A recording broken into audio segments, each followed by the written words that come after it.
Sudah memasuki bulan keempat, kasus pembunuhan ibu dan anak di Subang belum juga diumumkan.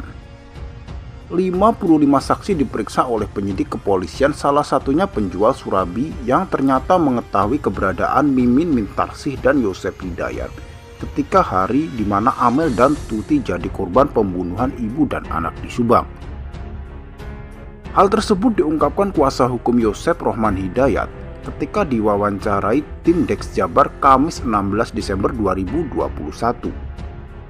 Saya memperoleh info dari Pak Yosep bahwa ada 4 orang yang diperiksa di Polda hari Kamis 16 Desember 2021. Salah satunya adalah tukang surabi, ungkap Rohman Hidayat.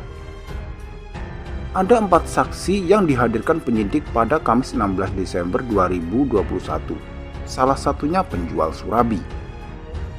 Penjual surabi bernama Bu Encer itu dipanggil oleh penyidik sebagai saksi bersama 3 orang saksi lainnya. Diketahui, orang yang sedang mengantri pada saat itu membeli surabi bersama Pak Yosep. Keempat orang saksi tersebut dimintai keterangan terkait keberadaan Pak Yosep pada saat kejadian. Dikatakan kuasa hukum Yosep, pada pagi hari itu Yosep membeli kue surabi di dekat rumah Mimin. Saat itu antri bersama 3 orang lain yang sama-sama membeli kue surabi.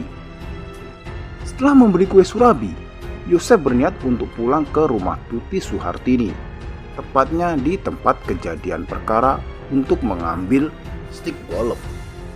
Saksi tukang penjual surabi itu menjelaskan bahwa memang saat itu Yosep berada di rumah Ibu Mimin, istri mudanya, dan pagi hari membeli kue surabi, ucap Rohman Hidayat.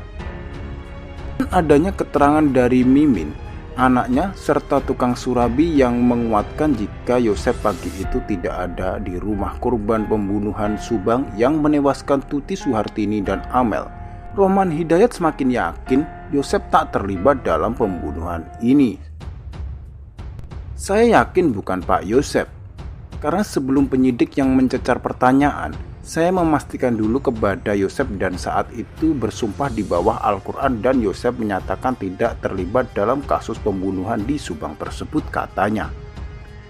Sementara itu, Kapolda Jawa Barat Irjen Polisi Suntana sudah mendeklir bahwa telah mengantongi nama-nama tersangka pembunuhan ibu dan anak di Subang. Jenderal Bintang 2 tersebut menyebut dengan istilah tersangkanya sudah diketahui. Beliau juga mengatakan, dalam mengungkap kasus pembunuhan ibu dan anak di Subang, pihak kepolisian harus berhati-hati dalam menetapkan seorang tersangkanya. Semoga kasus rumit di Subang ini bisa segera selesai dan pelakunya segera mendapatkan hukuman seberat-beratnya. Oke, terima kasih sudah mengikuti video ini sampai habis.